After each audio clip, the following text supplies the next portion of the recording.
प्रियंका को उसके परिवार के लोग घसीटते हुए ले जा रहे थे। पुष्कर उन्हें जाते हुए देख रहा था। अपर्णा ने पुष्कर का मजाक उड़ाते हुए प्रियंका से कहा, अपनी आंखें खोलकर देखो, यह आखिरी बार है जब तुम उसे देख रही हो। प्रियंका पागल सी हो गई थी, लेकिन तभी नलिनी ने उसके पास आकर कहा, मिस प्रियंका, अगर तुम पुष्कर की परवाह करती हो तो यह उसके लिए परेशानी पैदा कर देगा। क्या तुम उसे अभी तक नहीं पहचान पाई हो? पुष्कर कोई नॉर्मल इंसान नहीं है, उसके अंदर असीम ताकतें हैं, उसका बच निकलना गारंटीड है, इसलिए तुम बस इंतजार करो। जब प्रियंका ने यह सुना तो वह समझ गई कि पुष्कर किसी भी तरह की मुसीबत से निकलने में सक्षम है। फिर प्रियंका ने पुष्कर की आंखों में देखा और आंखों ही आंखों में एक मैसेज देते हुए खुद से कहा, पुष्कर, अगर तुम इन्हें हरा नहीं सकते तो किसी तरह मौका मिलते ही यहां से भागना याद रखना। भले ही पूरी दुनिया तुम्हें नीची नजर से देखे, फिर भी मैं तुम्हें एक हीरो मानूंगी। तुम्हारा बचना किसी भी चीज से ज्यादा इंपॉर्टेंट है। मिस नलिनी ठीक कह रही है, मुझे तुम पर विश्वास करना चाहिए। तुम वही करोगे जो तुमने कहा है। तुम इस दुनिया के सबसे शक्तिशाली आदमी हो। ये सोचते हुए वो धीरे धीरे शांत हो गई और फिर से पुष्कर को देखने लगी। फिर सोनभद्र ने पुष्कर पर नजर पड़ते ही चिल्ला कर कहा, चलो आज इसे दिखाते हैं कि हमारे धानी खिलाफ जाने का अंजाम क्या हो सकता है। तभी पुष्कर ने भी चिल्लाते हुए कहा, मेरे पास ज्यादा समय नहीं है, जल्दी से आओ। सोनभद्र हंसते हुए चिल्लाया, हाँ बेटा, तुम बहुत जल्दी मरने वाले हो, फिर भी इतना घमंड कर रहे हो। मैंने अपनी जिंदगी में इतना बेवकूफ लड़का नहीं देखा। सोनभद्र ने जैसे ही अपनी बात खत्म की, उसके साथ खड़े लोगों ने पुष्कर पर हमला करना शुरू कर दिया। ऊंची सीट पर बैठे हुए लोगों में संजय मेहता और उसके साथ के लोग इस सीन को देखकर फूले नहीं समा रहे थे। शीतल अपने दांत पीसते हुए चिल्लाई, जल्दी करो, आगे बढ़ो और उसके टुकड़े टुकड़े कर दो। ये छोटा जानवर हमारे परिवार को ललकारने की हिम्मत कर रहा था। अब इसे पता लगेगा कि औकात से ज्यादा बोलना कितना हानिकारक हो सकता है। तभी जयशील गुस्से से चिल्लाया, कितना अपमानजनक और शर्मनाक है ये सब। तुम लोग इस खेल में हार चुके हो और अब अकेले लड़के पर हमला करके अपनी बहादुरी दिखा रहे हो। क्या तुम सच में सोचते हो कि तुम बहादुर हो? जयशील की बात सुनते सभी के सभी दंग रह गए और जो जहां था वहीं का वहीं रुक गया। वो सभी ये नहीं समझ पा रहे थे कि स्पेशल फोर्स की टीम जो अभी तक हाथ पर हाथ धरे बैठी थी, अचानक इस मामले में क्यों घुस रही है। संजय मेहता ने अचानक अपना सिर घुमाया और जयशील की तरफ देखा। फिर उसका चेहरा अचानक पीला पड़ गया और उसके हाथ थोड़े कांपने लगे। शीतल ने अपनी हथेली को जोर से मेज पर पटका। फिर वो अचानक खड़ी हो गई और जोर से बोली, जयशील, क्या आप अपनी स्पेशल फोर्स के बारे में बात कर रहे हैं? क्या आप लोग भी इस लड़ाई में कूदेंगे?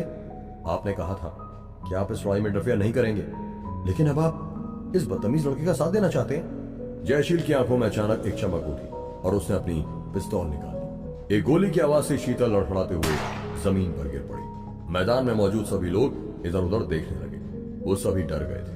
तभी जयशील जोर से चिल्लाया, तुम हमारे चीफ इंस्ट्रक्टर का अपमान करने के बारे में सोच भी कैसे सकती हो? तभी आसपास खड़े स्पेशल फोर्स के लोगों ने अपनी बंदूकें निकाल ली और अचानक सारी बंदूकें शीतल पर तान दी गई, जो जमीन पर कांपते हुए चुपचाप जयशील के आदेश का इंतजार कर रही थी। इस समय ऐसा लग रहा था मानो पूरा आयोजन स्थल ठहर गया। वहां पर स्पेशल फोर्स के हजारों सदस्य थे। वे न सिर्फ बंदूकें रखते थे, बल्कि वे जबरदस्त फाइटर्स भी थे। तभी संजय मेहता ने सिचुएशन को संभालते हुए धीमी आवाज में जयशील से कहा, मिस्टर जयशील, आप जिस स्पेशल फोर्स की बात कर रहे हैं उसका चीफ इंस्ट्रक्टर कौन है? अब सभी के दिमाग में यह सवाल तेजी से दौड़ने लगा था कि स्पेशल फोर्स टीम का चीफ इंस्ट्रक्टर कौन है। तभी जयशील ने नीचे गिरी हुई शीतल की ओर देखा और फिर जोर से कहा, हमारी स्पेशल फोर्स टीम का चीफ इंस्ट्रक्टर तुम सबके लिए बेहद डरावना सपना है। वो बहादुर और इतना शक्तिशाली है कि उसकी तुम कल्पना भी नहीं कर सकते। उसने लड़ाई पहले जीत ली है, लेकिन अब आप लोग अपनी घटिया चाल चल रहे हैं और उसे घेरना चाहते हैं। क्या इसके लिए आपने हमारी स्पेशल फोर्स से परमिशन ली है? इस समय एक अत्यंत चौंकाने वाला माहौल था।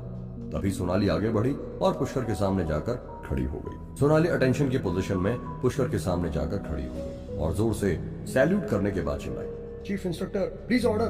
पुष्कर ही इस स्पेशल फोर्स टीम का चीफ इंस्ट्रक्टर है। एक पल के लिए सभी के दिमाग सुन्न हो गए, जैसे बिजली गिर गई और वे सभी पुष्कर को देखते रहे। पुष्कर जो कि केवल 17-18 साल का लड़का है, क्या वही स्पेशल फोर्स टीम का चीफ इंस्ट्रक्टर है? सभी के दिमाग में जोरों से सवाल गूंज रहा था, इम्पॉसिबल। शीतल जमीन से उठने ही वाली थी कि अचानक उसके पैर कमजोर पड़ गए। उसका शरीर कांप उठा और उसका चेहरा पीला पड़ गया। उसने मन ही मन घबराते हुए सोचा, ये छोटा जानवर स्पेशल टीम का चीफ इंस्ट्रक्टर कैसे हो सकता है? अगर वो वास्तव में चीफ इंस्ट्रक्टर है तो उसे कैसे मारा जा सकता है? इम्पॉसिबल, उसे मरना ही होगा। वो चीफ इंस्ट्रक्टर नहीं हो सकता। अचानक शीतल का शरीर इतना कांप उठा कि वो लगभग फिर से गिर पड़ी। संजय मेहता जो उसके बगल में ही था कुछ कदम पीछे हट गया। उसका चेहरा लाल था और उसकी आंखें पुष्कर पर टिकी थी। संजय मेहता ने तो पुष्कर को हमेशा ही कोई छोटा सा फाइटर समझा था, लेकिन वो अचानक इतनी जल्दी चीफ इंस्पेक्टर कैसे बन गया? आडंबर भी चौंकते हुए बुदबुदाया, पुष्कर वास्तव में चीफ इंस्पेक्टर है? आडंबर की जुबान के साथ साथ उसके हाथ भी कांप रहे थे, लेकिन उसके सामने जयशील और सोनाली की हरकतें सब कुछ साबित करने के लिए काफी थी। आडंबर को ऐसा लग रहा था जैसे उसने कोई खजाना खो लिया हो। आडंबर सोचने लगा, अब कोई सरप्राइज नहीं? कितनी बड़ी समस्या है। तभी ये लड़का इतना कॉन्फिडेंटली किसी से भी टक्कर लेने के लिए और उन्हें हराने के लिए तैयार रहता है। तभी धनवंतरी आगे बढ़ी और उसने धीरे से प्रियंका का हाथ पकड़ लिया और एक उदास चेहरे के साथ कहा, प्रियंका मेरी प्यारी बेटी, तुम जानती हो कि तुम ही वो लड़की हो जो मुझे इस घर में सबसे ज्यादा प्यारी हो। तुम जानती हो ना, मैं तो बस तुम्हें ऐसे ही डांटती रहती हूँ क्योंकि ये जमाना बहुत बुरा है, इसलिए मैं तुम्हें हमेशा तुम्हारी भलाई के लिए ही डांटती हूँ।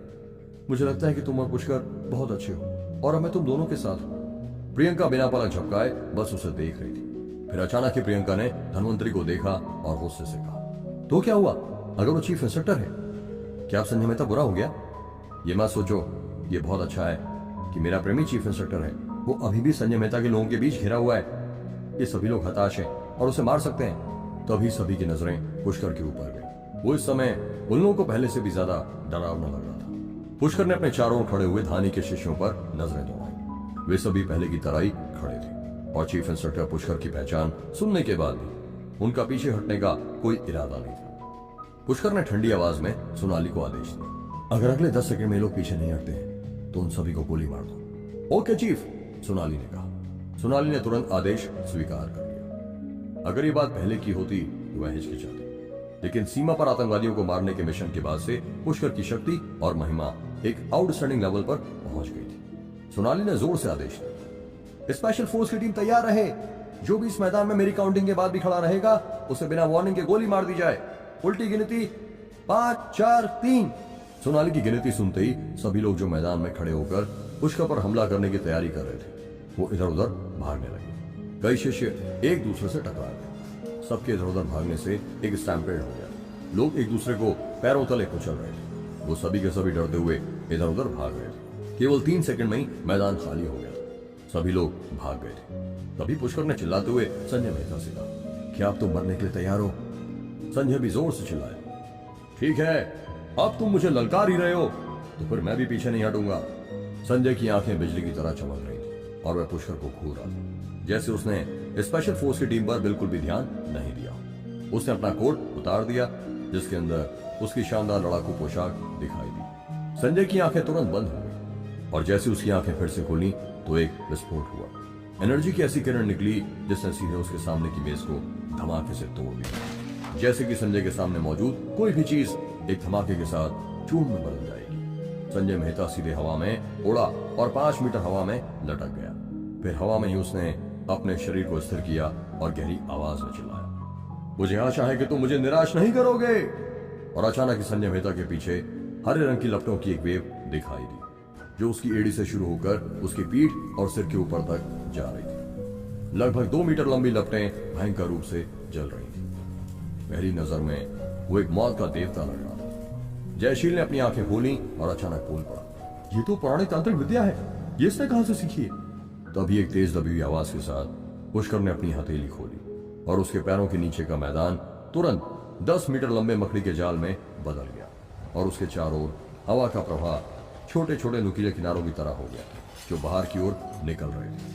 हवा के साथ पुष्कर के लहराते चांदी के बाल उड़ने लगे और पुष्कर की दाहिनी हथेली से अचानक काली रोशनी की लकीरें फूट पड़ी जिसमें उड़ती हुई शक्ति थी। नीचे उतरो, पुष्कर गुस्से से चिल्लाया। उसने अपनी दाहिनी हथेली को चाकू की तरह इस्तेमाल किया और एक वार से ही उस काली रोशनी को काट डाला। तभी एक जोरदार धमाका हुआ। एक लंबी सी रोशनी की तलवार हवा में बन गई। तभी संजय ने आसमान में ऊपर से दहाड़ लगाई। उसकी आवाज गूंज रही थी और उसने सीधे तलवार की रोशनी पर मुक्का मारा। एक और धमाका। उन दोनों की एनर्जी बीच हवा में टकराई जिससे विस्फोट और गर्जना की झड़ी लग गई। संजय मेहता ने किसी चीज की परवाह नहीं की और अपने पूरे शरीर पर हरे रंग की लपटों के साथ वो नीचे कूद गया। उसके पीछे हरी लपटें भी जमीन पर गिरी और तुरंत एक सफेद धुएं की धाराएं हवा में उठने लगी। पुष्कर का शरीर भी घूम गया, उसकी हथेलियां हिलने लगी और उनमें से निकलने वाली उफनती लपटों ने एक भंवर बना दिया। पुष्कर की आंख से 4 हाथ बाहर निकले।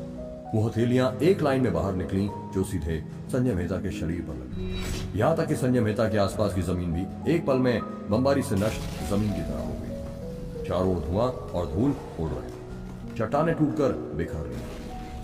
कभी उस हवा और रेत के भंवर से संजय मेहता की ठंडी आवाज हुई और हरी लौ से लिपटी हुई एक परछाई प्रकट हुई। भंवर से बाहर निकलते ही संजय मेहता ने एक तेज आग की लपट पुष्कर के ऊपर फेंक दी। पुष्कर ने उस लपट से बचते हुए अपनी भौहें उठाई और जवाब में आगे बढ़ गया और फिर दोनों तुरंत एक साथ लड़ने लगे। तेज तेज धमाकों की आवाजें जोर जोर से आसमान में गूंज रही थी। ऐसा लग रहा था जैसे बिजली की गड़गड़ाहट आसमान में चमक रही।